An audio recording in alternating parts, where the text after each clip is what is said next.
So, auditory diagnosis pa rin po tayo. Our topic, sounds heard as response to pain. Moaning, complaining, gasping, screaming, and crying. These sounds are often heard as a response to pain. This may be a pain or movement or palpation or a constant pain. It indicates that there is stagnation of chi and or blood with accompanying pain. The strength of the sound will often reflect the degree of stagnation. Groaning. Groaning po yung daing o ungol. Daing. Mahalinghing. Yan. Groaning. Generally indicates pain when still need to differentiate loud groaning. So kung matindi yung pag-ungol niya, tiyak matindi yung sakit. Reflecting a full condition from weak and feeble groaning. Reflecting a mixed full empty condition. As the cause of the pain, groaning from pain is usually due to dampness or chi stagnation. Pag due to dampness po, ang groaning niya ay groaning acute pain. So, may feeling po yan ng heaviness. Ang tangpo niya ay thick, sticky coating dahil dampness nga. Then, ang pulse, slippery. Other symptoms kung makikita, sign depends on the location of the dampness, causing pain. Yan. Halimbawa, may mga bukol-bukol. Pag natouch may sisigaw sila ng nag-groan sila. Chi stagnation. Ang groaning po niya, acute pain po yan and distension. So, ang pulse ay wiry. Other symptoms makikita ay sign depend on the location of the chi stagnation causing pain.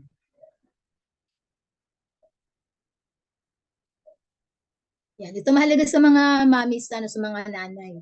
Pag umiiyak yung baby niyo, para alam niyo kung ano ang masakit. Kasi hindi nagsasalita ang baby. Crying in babies. So, listening to a baby's cry forms of part of the diagnosis by hearing. Yan. Pag idadala sa atin yung baby. If the baby cries with a high pitch and moves the head from side to side, yung parang bumabaling-baling silang ganyan. So, indicates po yan ng may accumulation disorder. If the baby cries with a low sound and intermittently, so indicates po yan ng may spleen chi deficiency, baka gutom. Kaya may spleen chi deficiency na yan. If the baby cries with a long, continuous but soft sound, yung parang ang haba ng iyak ng baby. So, this indicates a deficient condition and possibly swollen tonsils. So, yun, dapat makita po natin. May clue na tayo. So, pag ang spleen deficient naman, and cold, so, crying with weak sound. Pag cold, paano weak ang sound? Arcing of the back.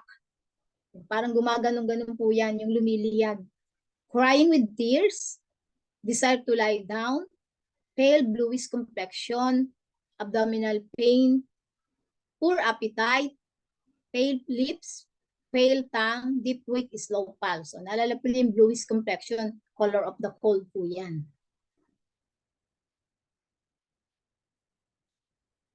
Pag meron naman pong heart hit, ang crying po ng baby ay with loud sound, yung sobrang, yung nagpapalahaw ng iyak. Then irritable po ito, may irritability at pwedeng may insomnia. Madalas yung crying at night. Crying as soon as the light is switched on. Ayaw niya ng liwanag. Dark urine, red face, red lips, red tongue with yellow coating. So, hit na po yun sa heart. Pag heart deficiency naman po, ang crying ay low sound. Dahil deficient, kaya low ang sound. Crying at night. Easily startled, pale bluish complexion, quiet child, thin body, pale lips, and pale tongue. Pag may shock naman po, ang crying ng baby ay sa gabi. Yan, may grimacing, yung parang nakangiwi.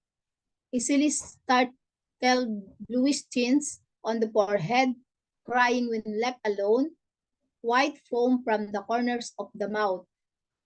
Yun yung parang ano, yung may mga lumalabas na ano, laway-laway, clinging to the mother. Pag may retention of food naman, ang crying po ay loud sound. So, iiyak siya after eating kasi may retention, sumasakit. Crying at night, pag ginawa ko po niyo yung tiyan yan ay may abdominal fullness and hardness. Pwede rin po siyang may vomiting. At ayaw niya na, no desire to suckle. Loose stool with foul smell. So, retention of food po yun. Crying at night in babies, yung paggabi, umiiyak. Spleen deficient and cold. Crying at night with low sound, likes to lie on the stomach, goes to sleep easily but wake up, arcs back and cries, cold limbs, poor appetite, loses stool, bright white complexion. Yan yung mga baby yung parang umiiyak, lumiliyad. Siya po yan, yung may mga spleen deficient at may cold. Alam na natin na yung mga movement pala ng baby, hindi lang basta movement yun. So, may organ na affected kaya sila gumagalaw na ganun.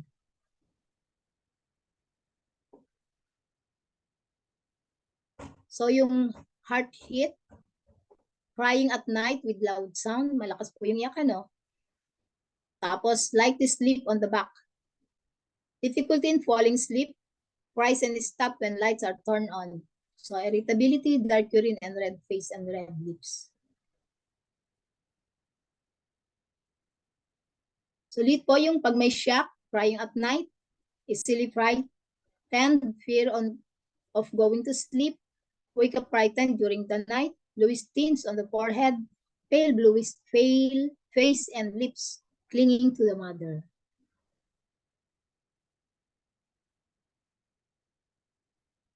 So crying out indicates severe pain, usually always of the full nature. It is usually due to blood stasis, damp heat, or toxic heat. So pag may blood stasis po, ang crying out ay severe. Then acute pain that is stabbing in the character, yung parang sinasaksa kasi blood stasis yan eh. Then ang kanila pong pulse ay wiry. So other symptoms and signs depend on the location of the blood stasis causing pain. Pag may dampit naman po, crying out, severe po yun. Then may acute pain siya. Feeling of fullness and heaviness. Thick, sticky, yellow tongue coating. Pag tingnan yung dila. Then ang pulse po niyan ay slippery, wiry. So pag toxic heat naman po, crying out po ay severe, matindi. Then may acute pain po yan. Feeling of heat, so makakakita tayo ng swelling and redness. So ang kanilang tongue ay thick, sticky, dark yellow. Kasi heat nga eh. Then may red spot po yung dulo. Overflowing po and slippery rapid ang kanilang pulse.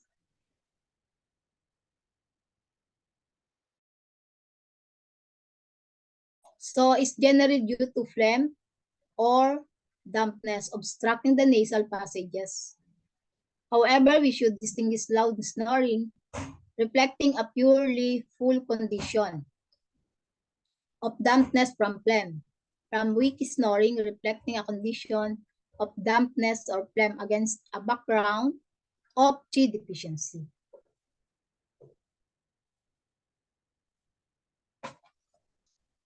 So chapter 4 of the simple question attributes snoring to the rebellious Chi on the stomach channel. So, bate dun sa ating buka, no? Kaya yung may mga malakas na paghilik, yung mga asa-asawa natin minsan na, ganun. So, inability to sleep with snoring is due to rebellious Chi of the stomach channel. The 3-foot yang channels all flow downwards. When the Chi of the stomach channel reveals upward, yun po yung causes ng snoring. So, nagre-rebellious Chi yung stomach. Kaya nagkakaroon ng hilik. Phlegm heat in the lungs. So yung loud snoring po, yung sobrang lakas ng paghilik at mayroon silang dry throat, thirst with no desire to drink, barking cough with profuse, sticky yellow or green sputum, shortness of breath, wheezing, feeling of oppression of the chest, feeling of heat, thirst, red and swollen tongue with sticky yellow coating, slippery, rapid pulse. Lamhit po yun ng lungs. Loud po ang mga snoring yan, yung mga may matitinding init sa baga. Alam na natin, i-cool down natin yung heat para mawala yung kanilang snoring. Pag may damp phlegm sa lungs naman po, soft lang yung snoring. So may feeling of oppression of the chest.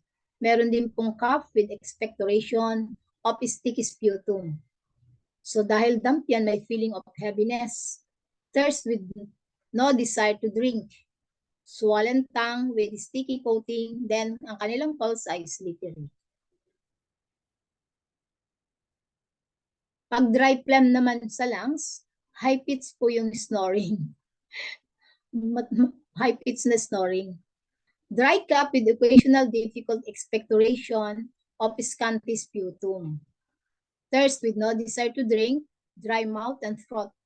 Swollen tongue with sticky dry coating, slippery pulse. So kasama po pala yan sa itatanong natin sa pasyente, naghihilik po ba kayo? High pitch po ba yung hilik nyo? Kasi minsan syempre hindi naman natin maririnig dahil nasa bahay sila. So may kukwento sa atin nila or yung asawa or kung sino kasama ng pasyente. So may clue na tayo. Anong klaseng nasaan yung disease? Dahil kung high pitch, dry phlegm in the lungs po yan. Phlegm in the lungs with lung and sphincter deficiency. So dalawang organ po yung involved. Soft snoring lang po.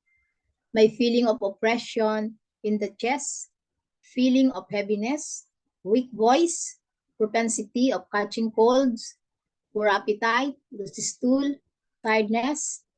Ang kanilang tongue ay pale with teeth mark. Yung nakikita po natin pag pinalabas natin yung dila, nakabakat yung mga teeth mark. Then ang kanilang pulse ay saggy. Sound from the person's mouth, nose, or chest. So, ito po yung summary. Observation, calm, relaxed, and deep breathing. Normal po yun. Weak and shallow breathing or breathlessness. Siya po ay may lung deficiency, lung tissue condition, or kidney tissue. Pag labored and shallow breathing or breathlessness, say chi, blocking lung chi, stagnation or mayroon siyang phlegm. Pag rapid breathing po, mayroon siyang heat. Pag may wheezing, mayroon siyang phlegm. Pag rattling sound during the breathing, rattling sound po yung parang dumadagundong, parang yung masyadong malakas. So may phlegm po siya. Snoring, may phlegm. Moaning, complaining, gasping, screaming, and crying. Stagnation po yan ng chi or blood. Sighing and yawning, liver chi stagnation din. So yun, sa mga pa lang, may clue na tayo anong organ ang affected. Thank you po.